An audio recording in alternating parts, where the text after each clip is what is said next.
With China, should we try to engage with China?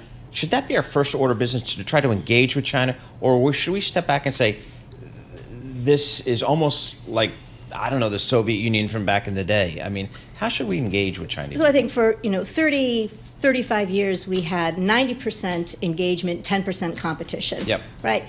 Now we're basically at 90% competition and 10% engagement.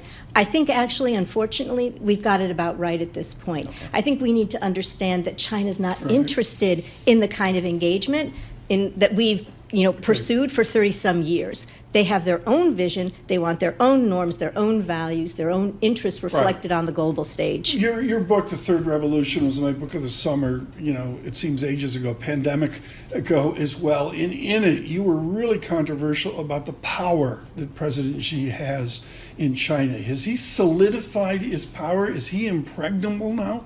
I don't know whether anyone is impregnable. Certainly, he's done an amazing job of bringing institutional power into his own hands. What we don't know is, how much his personal power actually radiates through society. What is the real legitimacy of Xi Jinping among the Chinese people? We have some polls, for example, that show that urban Chinese would really like to have greater freedom of speech. They'd really like, greater property rights, the right to assemble. I think you can look and see a lot of dissatisfaction in the country if you look beneath the surface. We don't have 180,000 protests on the streets the way we used to because Xi Jinping has put in place this incredible repressive apparatus. But that's not to say discontent is not still there. The heart of the matter, and folks, I attended the Council on Foreign Relations where I'm a member of a very important conference by Gina Raimondo. I've got a business, Paul, as you mentioned, a business globalization structure debating China. And I've got a president of the United States worried about 4 swing states, so he's anti-China. And the candidate for the Republican Party, I believe, is anti-China as well. Are we able to have a cogent discussion on China now? Are we literally back to Chiang Kai-shek and the ballet post-World War II?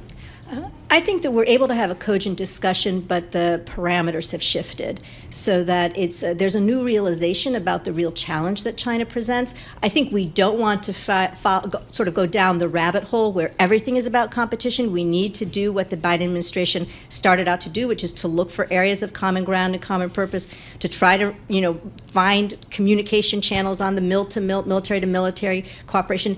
We don't want this relationship to devolve into kinetic conflict. But it's also true that we recognize we can't continue that globalization without any protection for the American economy.